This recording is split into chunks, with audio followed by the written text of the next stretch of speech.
Hello friends, my name is Pankaj Kaushik और as you all know कि हमने कुछ स्टॉक्स डिस्कस किए थे 16 तारीख को।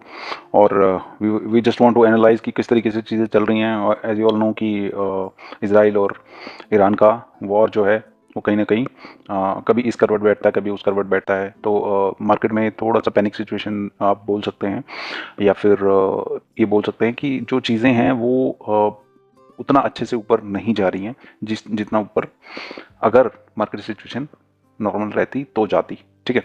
अभी एक तो पहली चीज़, प्रॉफिट बुकिंग के लिए मार्केट कभी भी आ सकती है, पहली चीज़।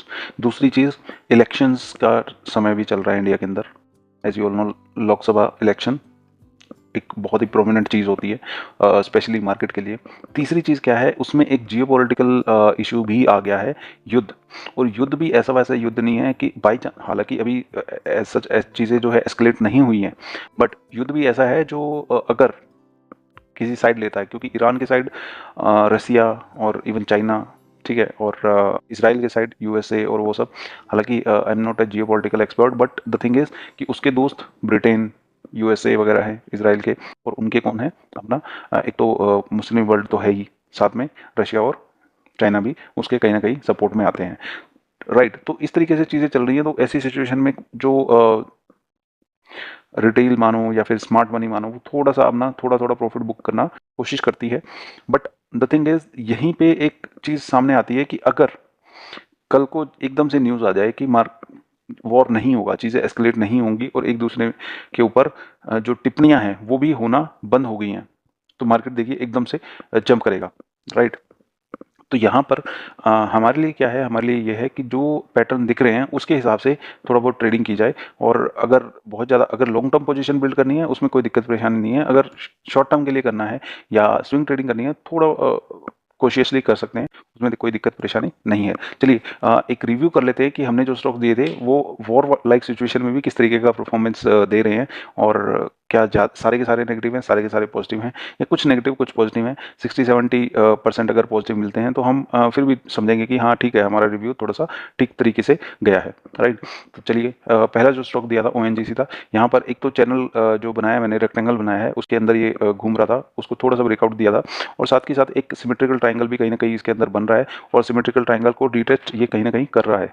ठीक है। अगर ये यहाँ से ऊपर जाता है तो उसके अंदर आप एंट्री बना सकते हैं, स्विंग हाई में एंटर हो सकते हैं। पहला स्टॉक हमने दिया था इस ये। ठीक है।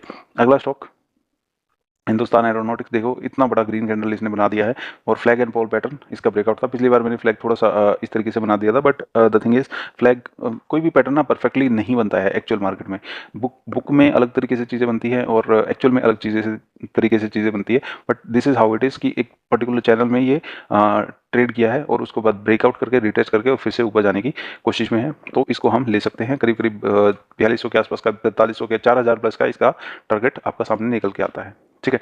अगला स्टॉक बड़ा ही ब्यूटीफुली इसने ब्रेकआउट दिया है। अगर आप वीकली टाइम फ्रेम पे भी देखेंगे तो इतना शानदार ब्रेकआउट इसमें दिखेगा, और बहुत ही प्यारा ब्रेकआउट है। यहाँ पर 25% एंट्री बनाइए, रिटेस्ट करेगा, फिर से स्विंग हाई को तोड़ेगा, फिर से 75% एंट्री बनाइए। तो टेक्निकली जो देखो, हमने 3 स्टॉक डिस्कस किए, उसमें से 2 तो अच्छे खासे पॉजिटिव हैं, तीसरा भी रिटेस्ट करने के बाद ऊपर जाएगा तो उसको भी हम पॉजिटिव कंसिडर करेंगे। ठीक है। चौथा स्टॉक भी अभी कहीं ना कहीं देखिए, डेली टाइम फ्रेम पे देख लेते हैं। डेली टाइम फ्रेम पे रिटेस्ट करके ऊपर जाने को तैयार है। 4 स्टॉक में से 3 हम पॉजिटिव बोल सकते हैं अभी तक। अगला स्टॉक तो मैंने रिकमेंड अभी किया ही नहीं है, ये बेसिकली वॉच लिस्ट में रखने को बोला था। तो ये चैनल ब्रेकआउट जैसे करेगा फिर उसके बाद इसमें एंट्री बनाई जा सकती है। अगला स्टॉक जो हमने डिस्कस किया था वो क्या है, 130 के ऊपर इसमें एंट्री बनानी है। कौन सा है? संवर्धन मदरसन।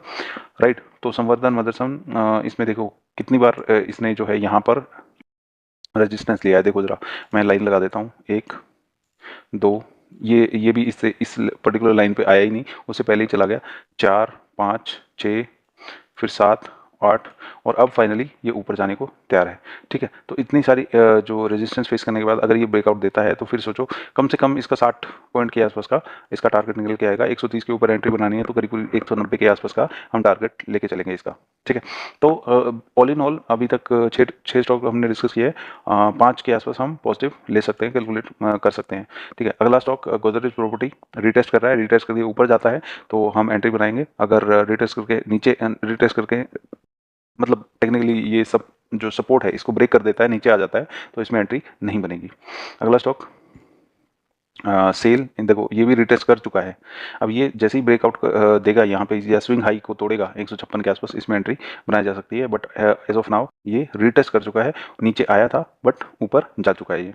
ठीक है, तो दो अभी तक जो है थोड़ा सा नेगेटिव या फिर मैं बोलूँ दो स्टॉक ऐसे हैं जो उस तरीके से नहीं चले, बट ऑल इन ऑल बाकी चल रहे हैं। ठीक है, आईडीएफसी रिटेस्ट कर रहा है, रिटेस्ट करके ऊपर जाएगा 85 के ऊपर एंट्री बनती है। पीआई इंडस्ट्रीज इसने ये एक सीधा सीधा ऐसा स्टॉक है जिसने एक्चुअल में सस्टेन नहीं किया है। ये पहला स्टॉक मैं बोलूँगा जिसने जो फेल हो गया है। ठीक है, तो इसमें से आप अगर एंट्री बनाई है, हालांकि वैसे तो शायद बनाई नहीं होगी क्योंकि रिटेस्ट करने के बाद मैंने बोला था जब ये हाई को ब्रेकआउट करेगा, क्योंकि पहले दिन ही नहीं बताया था मैंने इस वाली कैंडल पे बताया था, तो टेक्निकली लेट आपको पता चला था। तो जो है इसमें एंट्री शायद नहीं बनाई होगी किसी ने भी।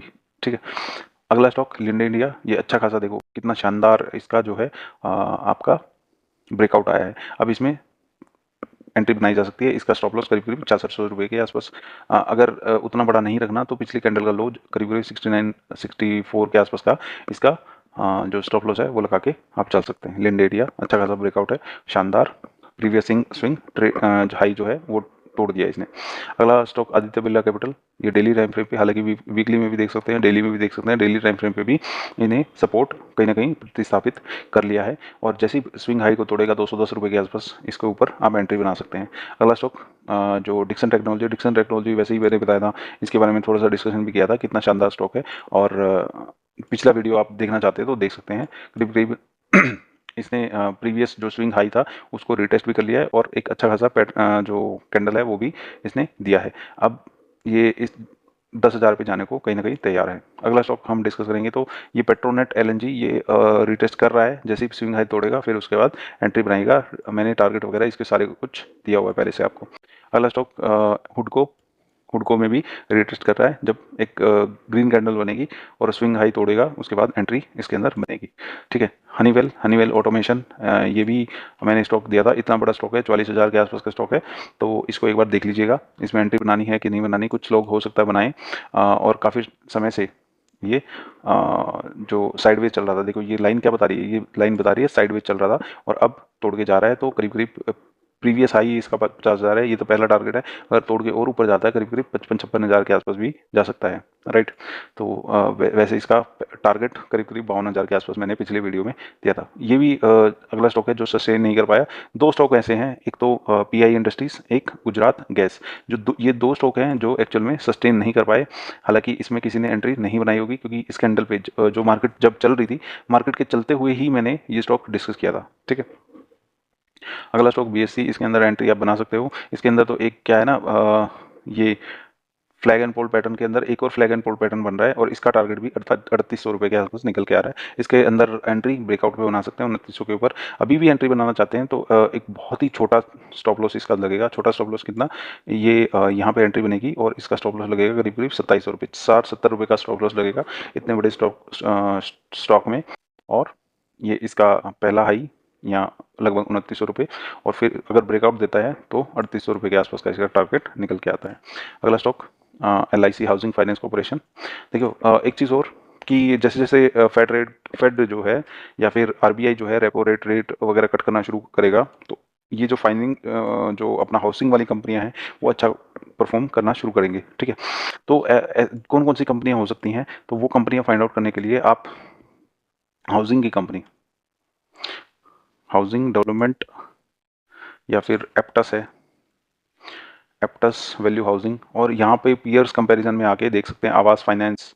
ठीक है, और ये इतने सारे स्टॉक हैं, ये जो हुडको, LIC housing finance, PNB finance, आवास, इंडिया बुल्स तो खैर मैं ज़्यादा सजेस्ट नहीं करूँगा। तो ऐसे करके ये स्टॉक्स आप चेक कर सकते हैं, इनका फंडामेंटल चेक कर सकते हैं। जैसे जैसे रेपो रेट और रेट ऑफ इंटरेस्ट कम होगा, लोग लोन लेने जाएंगे और लोन लेंगे तो जो सबसे पहली चीज़ जो आदमी कोई मांगता है वो क्या है कि आज के दिन अपना पक्का मकान।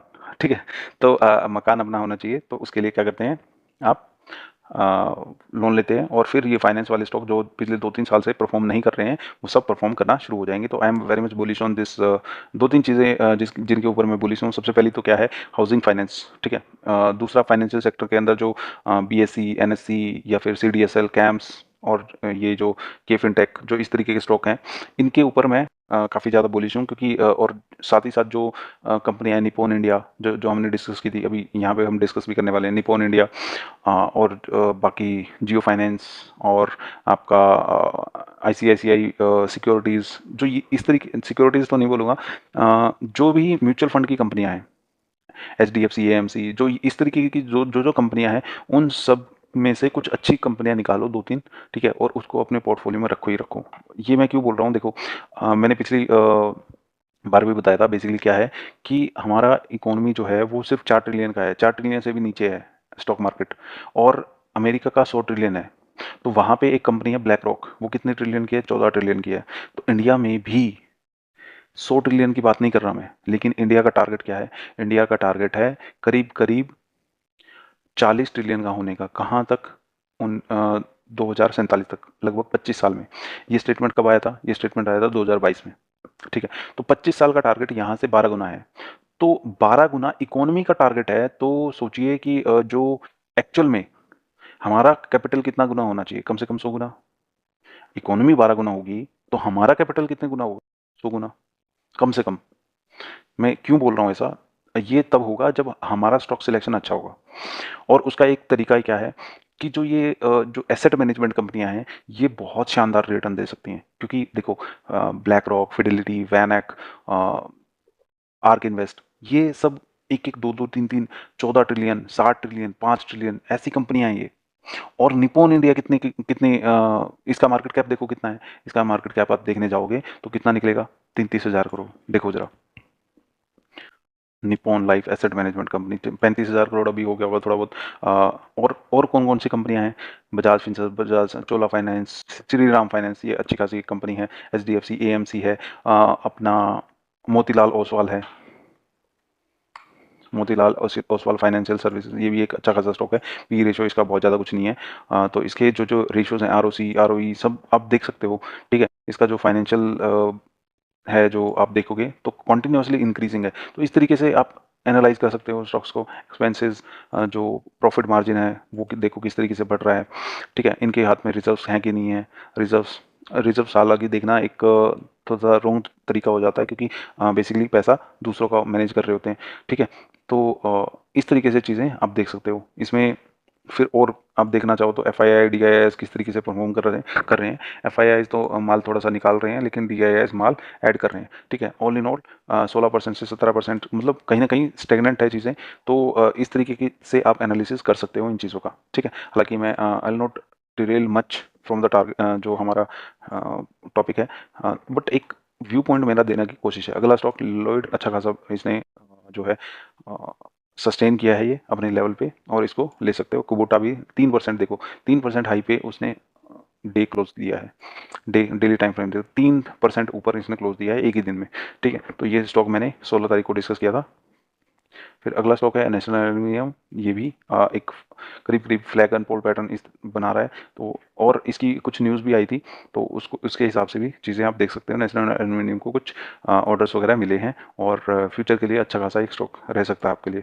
अगला स्टॉक जो मैंने अभी इसमें एंट्री बनाई है, बेसिकली मैंने वीकली टाइम फ्रेम के हिसाब से इसमें एंट्री बनाई है, करीब करीब 1810 रुपये के आसपास, 1880-90 रुपये के आसपास भी ये जाके आया था, बट मैंने प्रॉफिट बुक नहीं किया। But I am waiting for it to break, और जैसे ये ब्रेक करता है फिर मैं उसमें और स्टॉक ऐड करूँगा। मैंने अभी करीब करीब 55 स्टॉक्स ही ऐड किए हैं, ज़्यादा नहीं किए, 1 लाख का कैपिटल इन्फ्यूज़ किया है।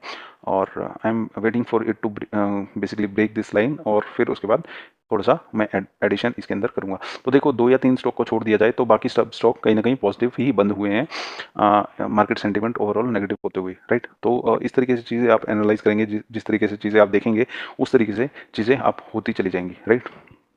तो मैं एक वीडियो और लाऊंगा जिसमें कुछ दो तीन स्टॉक अभी और ऐड कर सकते हैं। तो एक तो ट्रेंड, इसको छोड़ना मत, ठीक है। संवर्धन मदरसन 130 के ऊपर छोड़ना मत, ठीक है। आई डी एफ सी 85 के ऊपर छोड़ना मत। लिंडे इंडिया अभी भी अच्छा खासा है ये, ठीक है। पेट्रोनेट एल एन जी, ये भी जैसे ब्रेकआउट देके हाई तोड़ेगा छोड़ना मत, ठीक है। बी एस सी छोड़ना मत।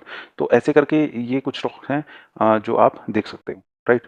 तो 3-4 स्टॉक्स तो इसी के अंदर ही बता दिया मैंने, थोड़ा-सा हिस्ट्री भी बता दी कि इस तरीके से चीज़ें हमें देखनी चाहिए, फंडामेंटल्स भी देखने चाहिए और ओवरऑल जियोपॉलिटिकल सिचुएशन कैसी चल रही है, उस तरीके से चीज़ें भी एनालाइज़ करनी चाहिए। I think that's all for today. काफ़ी कुछ मैंने बताने की कोशिश की है, 10-12 मिनट के आसपास का वीडियो मेरे ख्याल से बन गया होगा।